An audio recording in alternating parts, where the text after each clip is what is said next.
Let's head to Bowman Lake. So I did a quick overnight trip to Bowman Lake, really just a reconnoiter, check it out. I hadn't been there. I made it as far as the green campsite. That was the first campsite that was open. I knew the Bowman Lake is pretty crowded, so I opted to go for the first campsite. And then the following day, the orange track, I went ahead and explored the following day. Now, in the video, I think I say I was at Sawmill Lake. I had passed Sawmill Lake. The lake I was at in filming was Facheri or Fachiri. Put it in the comments below on how you pronounce it. And then the next time I go up, I really want to explore north of Bowman Lake as well, around this Jackson Meadow Reservoir. You can see there's a forest road that loops around there, and then there's a back way into one of the lakes that's right above Bowman Lake. So I definitely think I want to check that out next time. Because one of the things that, I don't know if this is the same for you or not, that totally bugs me is I use Gaia, right? And my Gaia map, there's a lot of places I haven't been, a lot of places I haven't seen, a lot of places that are, out there. It's like when you're playing, I don't know if you've ever played those role-playing games where I guess they would be called old-timey games at this point, right? But you exploring, kind of like Civilization, right? And you've got to expand your map, and until you get there, you really don't know what's out there, right? Kind of the same with this, right? I have Gaia. It has all these forest roads, and yes, I know, even though Gaia says there's forest roads, there might not be a road there anymore, or it might be blocked. Or I did hear, of course, that it's crowded, it's packed, you can't find camping, tra la la la la. So, yep, maybe that's going to be the case. And if that's it, then we'll find some other place around it. This is a solo trip, right? I'm going by myself. Yes, I have my Starlink in the back. I almost didn't bring it, right? I was like, oh, I'm only going overnight. But then I reminded myself, you know what? That's part of your safety gear, right? That's part of your recovery gear, is that Starlink. And yes, I got the email from Starlink. Do you want to get our little mini Starlink? And, it's like $600. And I was like, oh yeah, that'd be totally cool because it's much smaller and compact. But then I thought, why? I already have the big Starlink. It's not really saving me in overall subscription fees, maybe over time. I don't know. It's something I guess I got to do the math on, numbers. I almost didn't leave with the Starlink, and then I was like, shoot, throw it in there. It's like the recovery robes. Better to have it than not have it, right? Just in case, freaking zombie apocalypse, who knows, right? And some of you may have watched my Moab video. I want to say Moab, gosh, I fell in love with it. The terrain, the geology, the vistas, the way the rocks contrast against the sky, right? It's just amazing country, right? And it was an amazing trip. I'm super appreciative for our trip hosts who, scheduled it and got the permits for White Rim and all of that, right? If it hadn't been for them, I wouldn't have, actually reaching out and say, hey, we're going on this trip. Do you want to come, right? Because on my own, I wouldn't have enough initiative, I think, to do that trip, right? Without, friends and support and that kind of stuff. So I just want to highlight it was an amazing trip. The video, maybe not so much rich on content because it all went by so fast. I mean, we spent a lot of time driving, right? And I think really because they really wanted to showcase, that southern Utah and hit the highlights, right?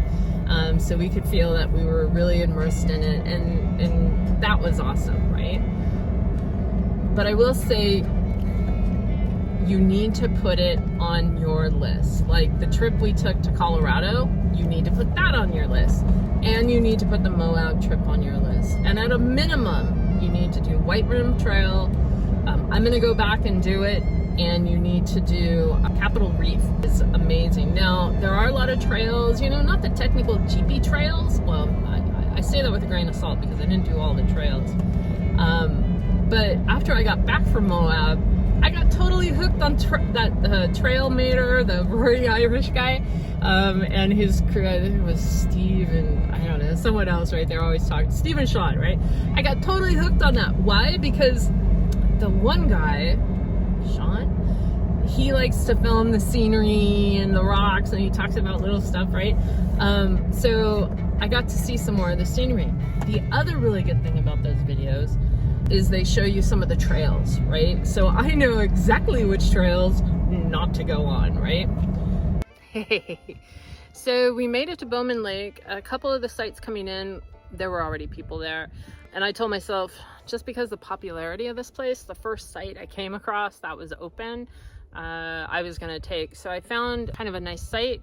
It's a little walk down to the lake. Tomorrow when I head out, I'll check out the other site that are down the road, because I'm only like not even a quarter of the way down the road that leads into Bowman, and I'll show you that on the map.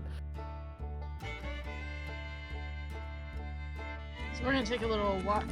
The truck's right up there from where we're camped. I guess I can walk down there too. We're gonna take a little walk down the hill. Oh, look at this tree. It's dead. Well, that was obvious, right? But that is cool. I love when, oh, anyway, it's gonna sound weird. I don't like it. I don't like to see trees be destroyed, but it's always cool to look for rocks and stuff in the holes they leave. Because this tree, that guy's probably, how many years old? How many years do you guess? 1,000? Who knows? And see what's down here.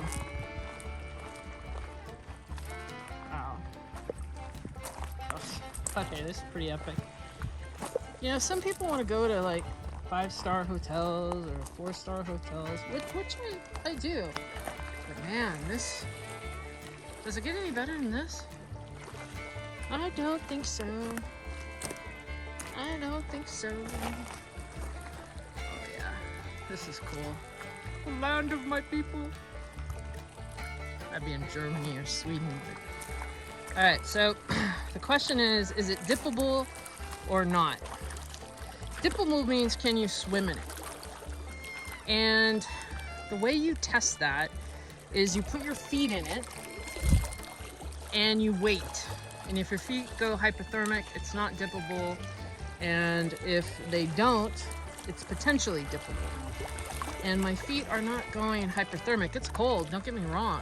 This water's cold. But it's definitely dippable. So,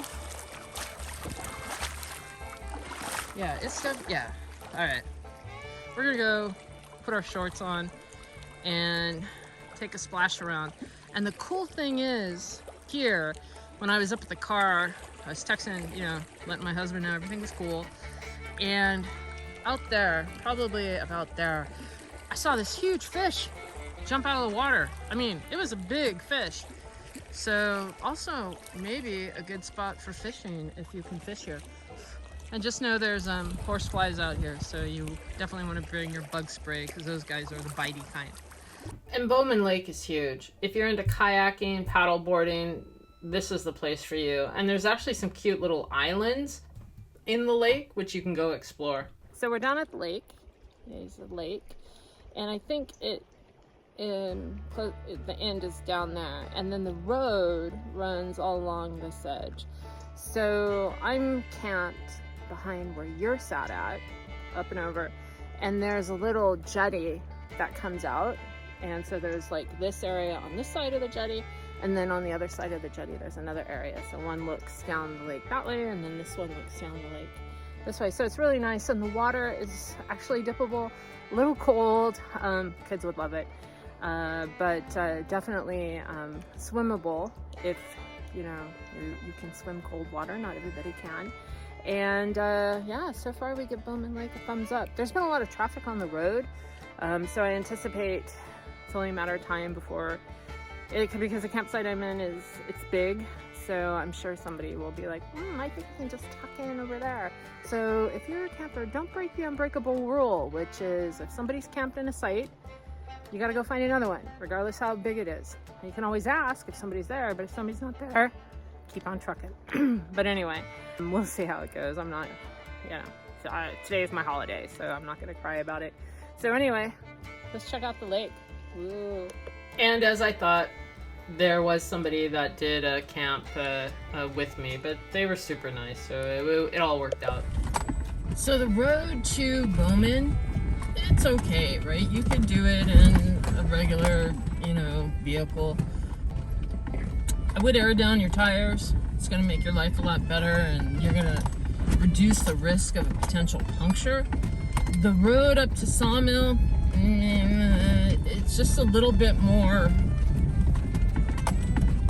primitive than the road to Bowman. If you have four-wheel drive,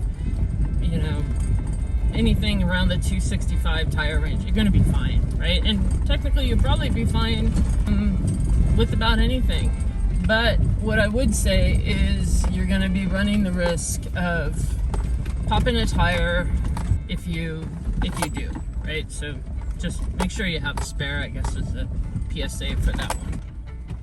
And the last thing for this trip, it rained last night, which is cool. The great thing about when it rains is you get that piney, earthy smell in the air. And if that was a perfume, I'd wear it. People would be like, what? But I would just love it. So anyway, that was one of the little bonuses from last night. Hey, so it's the next morning, still in the Bowman Lake area. When I was looking at the map, I was like, the road goes up and there's another lake up there. So why don't I go check it out, right? So I did, and this is what I found. This is Bacheri Lake. Absolutely gorgeous. There's a small campground up here, but just amazing. And back there in the distance is a waterfall. Let's see if we can get a pic of it. This is a beautiful area. I recommend if you're planning on going up there, taking a Friday off. Otherwise, all the campsites around here fill up fast. That's it for now, and see you down the trail.